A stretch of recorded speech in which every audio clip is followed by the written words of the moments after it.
Sanibonani Dumelani Abusheni. Hi, welcome to Tumisi Tale Shizabel ngafuni ukuthi uliphuze ujahile kodwa alifuni ukuthi uliphuze uhleli phansi ngoba waliphuza ujahile uzosha. Let's get into the video. Fikile Mbalula is trying to put order in the country ngoba nina nje ni busy ngomfirifiri and uFikile Mbalula is like Andizi, I'm not gonna be part of the squad. Whereas baba bantu busy siyalungisa ngapha umntwana wakhe yena uzenza uJohn Cena. Do you wanna be tough like John Cena? Umntwana kaFikile Mbalula allegedly. Bazi umntana kaFikile Mbalula, whose name is Owami Mbalula, he WWE'd a lady that he had booked for a good time. Imagine uthi nje yazi namhlanje bangibizile ngiyosebenza kanti umuntu uzokenzani, uzokushaya akwenze iWWE akupanel beat. Hayibo Owami, if that's true wayenza so mara. You should have told the girl ukuthi as in part of the description yomsebenzi wakho ukuthi ungayenzeka ukuthi nje uzithole uba yi-WWE SmackDown. Hayibo. So the hookup was apparently allegedly 15k. Hayibo. Hey, amantombazana ayasebenza ngaphandle. Imagine 15k to do something that other people are doing for free. Hayibo, kanti isuke njani leyo? Yeah, you know, when people talk about the fact, oh, I get 100k for just a hookup, and you think ukuthi hayibana manga. Hayi mantombazana so blessed. 15k. Qabanga abantu basebenza a whole month trying to get that money when nje just by opening your legs you get that kind of money. Some girls are so blessed. Oh, allegedly uWami ucele ugirl wathi please do this thing, please do this style. Ugirl wathi hayi mina ngeke ngikhona, I'm not comfortable doing that style.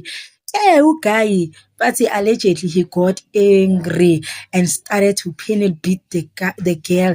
He started to WWE the girl. Wathi uthini nge-15k wena uthi awukwazi kuyenza lento uyahlanya.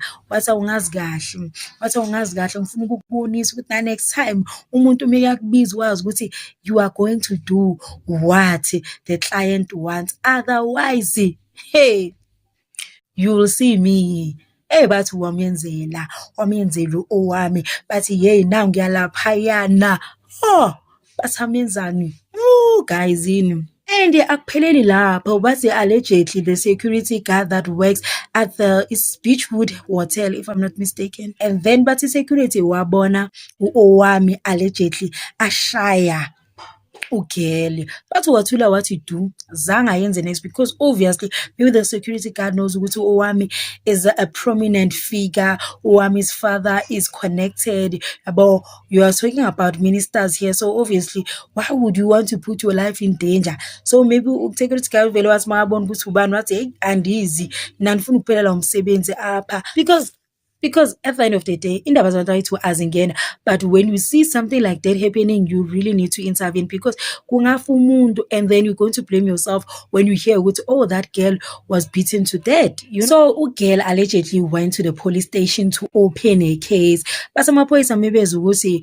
wakambalula, but the minute she mentioned Owami Mbalula, so the policeman allegedly called Minister Fikile Mbalula and told him ukuthi there's a girl here ofuna ukuvula iqala against your son for allegedly physical abuse or assault. The vibes, you know, ninenazi nje ama case ukuthi hamba kanjani senza chaza lapho, you know.